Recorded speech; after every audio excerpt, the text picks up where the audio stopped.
Nonprofit governance. Nonprofit answers. Nonprofit board. Nonprofit management. Nonprofit marketing. Nonprofit resources. The Alliance for Nevada Nonprofits presents Nonprofit Everything, the podcast about everything nonprofit, with your host, Andy Shurik and Stacey Wedding.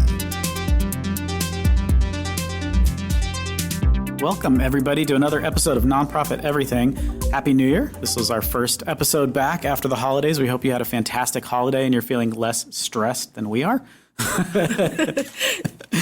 So again, for those of you just joining us who got a brand new device and this is the first time you've downloaded the podcast, Nonprofit Everything is a question and answer podcast, and Stacey and I do our best to answer questions that you write in. So the only way this works is if you send us questions, and you can do that on the Nonprofit Everything webpage.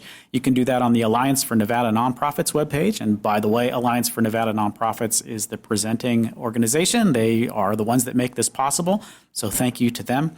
Send those questions to us, and we will do our darndest to answer them. Or we'll bring in the experts who know better than we do. We do that a lot. We might do that today. Yeah.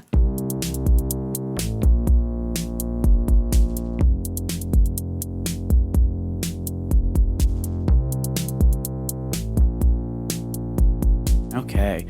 I attended a seminar recently where they shared great leaders often spend time at the end of the year reflecting on the past and envisioning the future. This really struck me. Do either of you have year-end routines or New Year's routines that work for you and that you'd be willing to share? Well, I'm a bit of a nerd with this stuff, so I have to just first, and I hope people listening might get a chuckle out of this. First, I gotta share a little personal story. So for years, I was like this psycho about New Year's resolutions. I mean, to the point where I came up with categories of what are my work-related New Year's resolutions, what are my health-related, what are my spiritual related. I mean, I'm not kidding you. Every category you could think of. And I made my poor husband, I would sit there and say, oh, then, the New Year's coming. So like, let's sit there and go through this activity. And he literally wanted to blow his brains out. He hated it.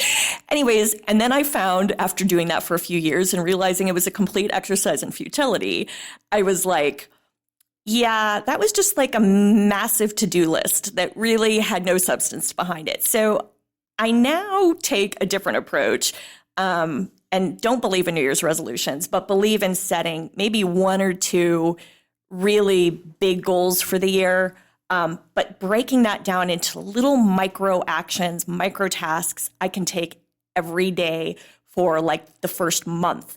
And then after that month is over, what little micro actions am I going to take toward that the next month? And it's amazing if you think of like one little thing you can do every day to get to whatever that goal is, how you make this progress. And it's worked tremendously for me. So that's one thing. The other thing I was thinking, I like to take a piece of paper and I divide it into 3 columns. And one is like, what would I leave behind in 2018? What is, sort of the second column, what would I take from 2018 to 2019? And the third is sort of a creation column. What do I want to create new in 2019? And for me, that's been a good reflective process because it really makes you think about sort of, lessons learned, things maybe you do different. So yeah, what would you leave behind, whether it's bad behavior or whatever, negative self-talk or something much more tangible and practical. But, I think it really helps to sort of go through that exercise. So hopefully those ideas help. What about you, Andy? What do you do? Nothing. None of the above? I think I'm a little bit like your husband. Yeah, I think you might be. It reminds me of like the typical response to Valentine's Day, which is like the reason I don't do anything on Valentine's Day is because I do things every single day, right? Oh, you little. and the truth is, it's because I'm really lazy. That's a scapegoat, yeah. I'm just really lazy. Yeah, no, I don't have any special thing at the end of the year. I think for, from the nonprofit perspective of like the planning cycle is to make sure that you do have a planning cycle kind of written out and that you're following it. The last thing that you want to do is go, oh gosh, we need to do a strategic plan and have that like surprise you or oh gosh, the budget is coming up soon. We need to work on that. And you need to like make sure that there are activities that you're doing every single month that kind of keep you rolling on that path. Yeah. And if adding in sort of reflection or like that should be part of that planning cycle anyway. It's like looking back and seeing what worked and what didn't work. I think that's really important. I'm a big believer. So back to those 3 columns of sort of what would you leave behind, what would you take with you from last year, and what do you want to create this new year? It's a great activity to do, like at around this time of year, at the start of a new year, with a team at a staff meeting, or just talking through it, because it's amazing how we all just get busy and we're like the hamster on the hamster wheel that just keeps running. And sometimes it's like, okay, let's take a second and just see what worked for us as a team, as an organization last year, and what do we need to change. So I'm a big believer in it, but I'm also, probably my husband would say, a little cheesy about all this stuff and corny. So I guess I get to wear the corny hat on this one. No, I do think you're right, but the interesting thing about nonprofits, one of the things we say all the time is that nonprofits are like business on hard mode. Yeah. Like normally you have a business the same size as a nonprofit. So a business with revenues of about $1 million a year, say just for example, they don't do strategic plans. They don't do audits. There's all this stuff that nonprofits have to do. And in one case, it's good because it's good to sit and reflect and go, okay, like, is what we're doing actually trying to solve the problem we're trying to solve? So like think about it at that really root level. Yeah. I think nonprofits we're way ahead on this kinds of stuff. Like, woohoo! Yeah. Virtual fist bump.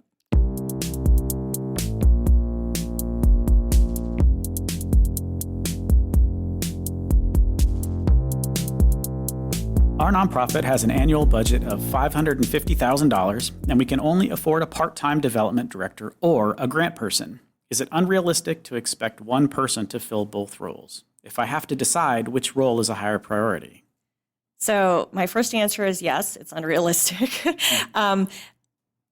Okay, so I've got a lot of thoughts on this. So first and foremost, I think those are 2 very different skill sets and usually 2 very different people, right? I have found it very rare that you find someone who is a development director who is also great at grants. They do exist. They're very rare. Generally, it's 2 very different sort of personality profiles, different styles. Usually, a development professional is more outgoing, more wants to be external facing. Grants people tend to be a bit more introverted and inward facing. So first and foremost, you're sort of comparing apples to oranges, even though you're like, oh, they're all bringing us money, right? But they're different. So I think you've got to kind of realize that nuance. And then I think, really to decide, because those are 2 very different, like I think the person asking this question, maybe you can ask yourself some questions like, what exactly, like let's get really tactical here. What exactly do I need done, right? Am I looking for someone to go out there and build relationships in the community? Am I looking instead for someone to handle sort of like our database management or create a database because we don't have one yet? We're a small organization. Figure out how we properly acknowledge and thank donors. So some of those are like they're different things. Or is it truly just about grants? Because are we totally grant driven? And is that where we're going in the future, that it's just about grant reporting and grant writing and finding new grants? So I just think first it's sort of really asking yourself the questions of what is it that's needed, right? What's in line with sort of where you're going strategically? And then that helps you figure out, is it a development position or a grants position that I need to fill? And I guess I'm also thinking like, so many times people say, I need to hire a development director. Development directors are expensive. This isn't an inexpensive hire. Right? And how many times do they hire a development director that really could have been like a development coordinator because they're really looking for someone to do more of the admin work? And perhaps in an organization this size, the executive director is probably going to be very outward facing. I don't know. I'm just sort of thinking through this. So perhaps it's more of that support system to help the executive director in their development role with their board. And I guess, so I think it's also being crystal clear. Is this a director level position at an organization this size? I'm going to guess not. I'm going to guess it's probably something a little less costly and a lower level position. Yeah. This is why people like Stacey so much. Like that is the most polite way I've ever heard anyone say that you have not done your homework. Like the fact that you're asking this question phrased this way means that you have no idea what you want or what you're doing. You haven't thought about your business model yet. Like what what do you want this person to do? Because I suspect if you as you're typing it, you were thinking, like, I apologize to this person too. I don't mean to be mean. But as you're typing it, you're thinking, what I really want is money to just sort of magically appear. Absolutely. And so I'm going to hire whatever person it is that gets that money to magically appear. And that's probably a very bad decision, is to pick something based on that. What you need to figure out is, what's your business model? Right. Like, where's this money coming from? Is it coming from the community? Are there grantors out there that have funding that is earmarked for the kind of thing that you want to do? What does the revenue look like now? Where is it coming from now? How are you expanding? Like, what's your plan? Tell me what your plan is and give us some sense of like what direction you're going to go. And then you're going to get your answer. And so is it going to be record keeping that you need to deal with? Or do you need some, like, maybe you're somebody like me who just like is not that friendly, to be honest, and wouldn't be a good development director because, as an ED, like I would just be sort of grumpy and technical all the time and like, I have to go to lunch again? That's awful, right? Maybe that's you, and that's why you want to hire a development director, is because you want somebody who likes going to lunch, right? Yeah. But I don't know that that's the case. So I guess, I can't answer your question, which role is a higher priority, because you need to do your homework first. Right. And I also think to piggyback off what you just said, I mean, it's also thinking a little bit about not only it's your business model, right? It's your plan of where you're headed, but there's also some organizations. There's a great article out there, and if I can find it, we'll link to it. But it's a great article that talks about some nonprofits are more, have an easier mission to attract grant funding, and others have a mission that is a bit more of a individual donor giving kind of mission, right? That is tougher because maybe it's tougher to measure, right? Outcomes that you need to put in some of the more formal grant funding proposals, but that perhaps it's that really touchy-feely feel-good thing, right? Like sneakers on dogs, whatever, some random thing that people love dogs and, hey, we all like sneakers, whatever. But the point is like, I think it's also about thinking that kind of ties into your business model. What sort of organization are you, and are there natural pathways to getting that funding? I'm thinking particularly about an organization. A lot of organizations that are advocacy related and advocacy based really struggle to get individual donors. It's just not a mission that, generally speaking, you tend to see a lot of individual donors go toward. But there are a ton of foundation grants and they probably would disagree about ton, but let's just say there are more foundation grants, and there are other opportunities for larger sort of think tank type organizations that really want to help support advocacy efforts, right, around families and children or whatever the case is. And so I think it's also about thinking about what is your model, and like, is there sort of more of a natural tendency or proclivity to attract one kind of donor over another? And that might also help answer that question.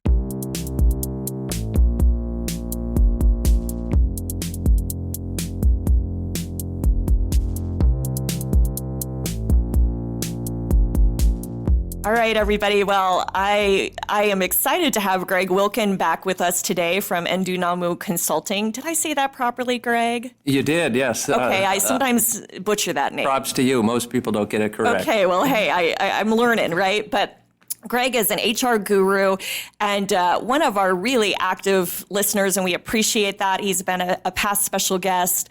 And he reached out to Andy and I and said, hey, I heard your episode and had a bit of a difference, maybe not even a difference of opinion, but some more flavor to add to your response. So we wanted to invite him back. And just as a kind of a recap, the question at the time basically revolved around what to do with a nonprofit in a situation where your nonprofit executive director and a board member are dating.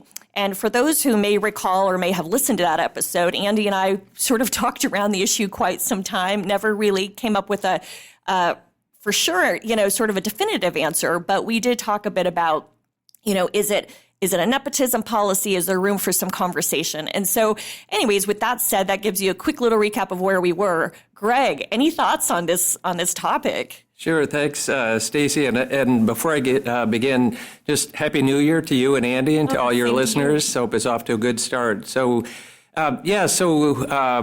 The question, as I recall, had, as a board member who was in some sort of a romantic relationship with the executive director. And I should preface everything by saying that I don't intend to be a killjoy. I'm certainly all for relationships, and because I think a lot of HR professionals, the first response is, absolutely no dating in the workplace policy, which frankly I think is not realistic. Yeah. A lot of people meet their, boyfriend, girlfriend, spouses in the workplace. So I don't want this to come across as just raining on somebody's parade, but I do kind of approach things from what possibly could go wrong and then working my way backwards. So I think in this particular situation, it's important to recognize what some of the risks are and then to build in contingencies for some of those risks.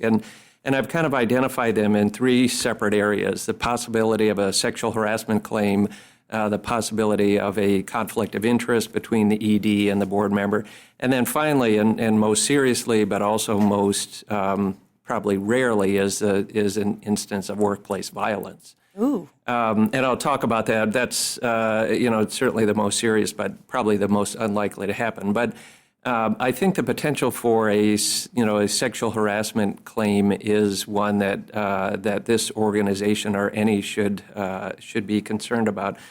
And the reason is that when relationships are fine, there's no problem. But inevitably, some relationships end, and sometimes they end in acrimonious ways. And what was working at one point no longer is, and then people remember things differently. So in this particular case, if the ED and the board member have a falling out, there may be a potential claim by the ED that it was not a consensual relationship, or it was there was pressure. Most organizations probably have a sexual harassment policy that prevents supervisors from entering into intimate relationships with subordinates.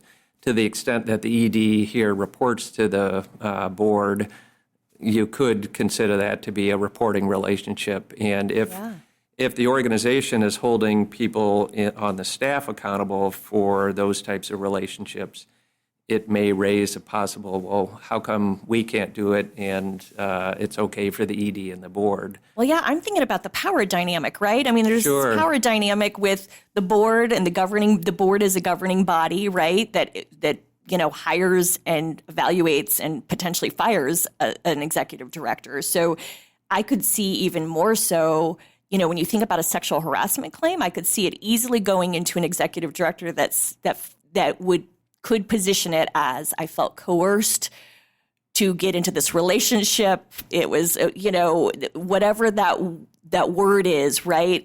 Or pressured, and I didn't want to risk losing my job, right? It could get really sticky really quickly. It absolutely could, yes. And to your point, if at any point, let's say there are performance problems with the executive director and the board has to put him or her on some sort of discipline performance improvement plan, and there is a relationship, it could be perceived as retaliatory or.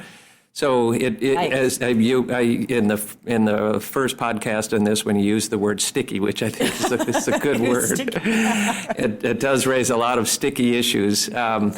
And the other potential problem in kind of the sexual harassment realm is if there may be a perception by other senior members of the staff that the executive director is getting preferential treatment because he or she is in this relationship with the board. So it may cause stickiness or friction with, say, the CFO or the chief development officer or the other senior members of the team because the executive director has a relationship with somebody on the board, which leads to the potential area around conflict of interest. And I think you and Andy touched on that the first time. But a number of issues in that is, whose interests really does the board member have in mind? Is it the relationship or is it the mission of the organization? raises issues of confidentiality. If they're in a relationship, they're most likely discussing work. People in relationships tend to talk about work a lot. So are they having conversations that the rest of the board isn't privy to? What's being shared both ways, information Absolutely. from the board to the ED and the staff, and then from the staff to the board. Let's say, for example, the executive director is having performance problems with one of his or her leadership team and shares that with this particular board member, but not the full board. Yeah. It just raises a possible of where are the interests. Well, and I know during the first episode, when we touched on this, we talked a little bit about, when you think of conflict of interest and you think of the definition, so many times it's tied to sort of a financial sort of component, right? Some financial benefit for somebody. But there's also sort of this whole conflict of loyalty, I like to call it, right? This almost feels like it is a complete conflict of loyalty, because who is being loyal to whom, right? Hopefully the board member the loyalty needs to be to the organization, but that is so easy to let that slip, right? I mean, how do you keep that line? Things get sticky, and you have a important relationship. You have a close relationship with someone, and it's easy for that to override sort of the larger organizational good. Absolutely, and that's when the relationship is going well and positive. Let's say there's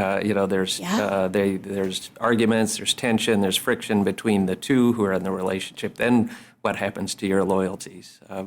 It does raise a number of issues. And then, of course, the last one is workplace violence. And that's probably a very unlikely circumstance, but a lot, all the research shows that most violence is a result of relationships, close family members, domestic violence. And if you have a relationship that ends and the person is still on the board and the executive director is still there, it's just something to be concerned about.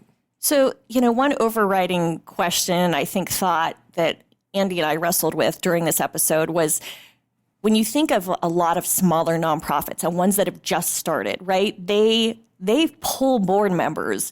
Many of them have a board that is built based on family, based on relationships. It is everything that is sort of counter to what is ideal, right?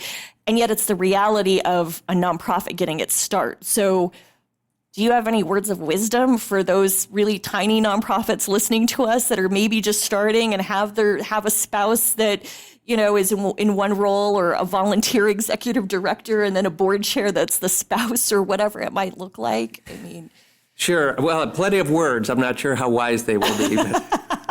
But and that's why I prefaced everything at the beginning with saying that having a no fraternization policy or no dating policy is just, in most places, unrealistic.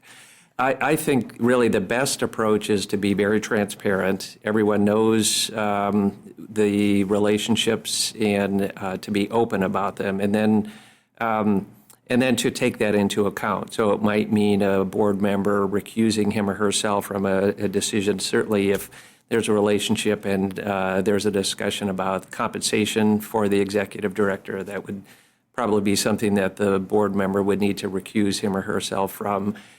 If it's possible to be off the board, if the nonprofit is big enough and board recruitment is not an issue, that may be a solution. For smaller nonprofits, that might not. But if it's not possible to replace the board member, just being open about the relationship, recognizing where the loyalties are, and then not being involved in those decisions that directly impact the executive director, compensation, benefits, discipline, performance problems, and things like that. And that makes sense. One of the things we had talked about was, you oftentimes see in organizations a nepotism policy that's more tied to staff. Have you ever seen one, or is it conceivable to potentially expand that nepotism policy to also include board relationships and staff relationships, or any thoughts on that? I have, and in fact, when I first listened to the episode a while back, Nepotism typically involves family members, so children, spouses. In a relationship such as this one, it would probably be more covered by a conflict of interest policy or even the sexual harassment policy that defines who can be in intimate relationships and certainly prohibits a relationship between a supervisor and a subordinate. There's a recent trend also in HR requiring people to disclose when they've entered into an intimate relationship so that, again, it can be taken into account. So could be in a nepotism policy, but it might also be in a conflict of interest, fraternization policy. That's a hard word to say.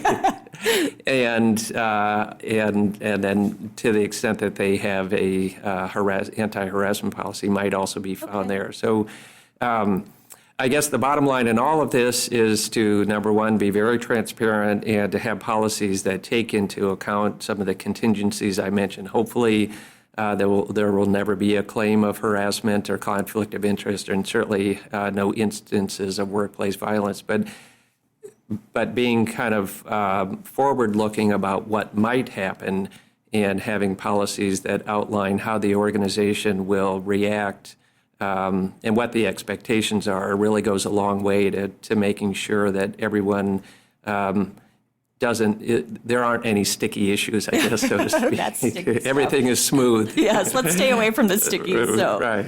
Well, we so appreciate your thoughts, your wisdom, sharing your experience and knowledge with us. So great things to think about, things that obviously we didn't even go there. So, because, gosh, that's what it's all about, right? Get new perspectives, HR perspectives, and your background is perfect for this question. So thank you for being an active listener. Thank you for chiming in when you want to add something or, correct something crazy we said. We really appreciate it. Well, thank you for the invitation and for all the great work that you and Andy are doing for the community. Well, thank you. Take care, Greg.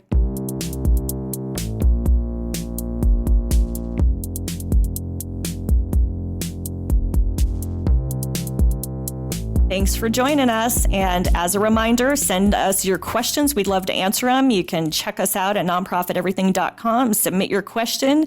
They are all anonymous unless you actually want us to share your name, but we'd love to hear from you. And we're hoping you enjoy this episode and look forward to next time with you.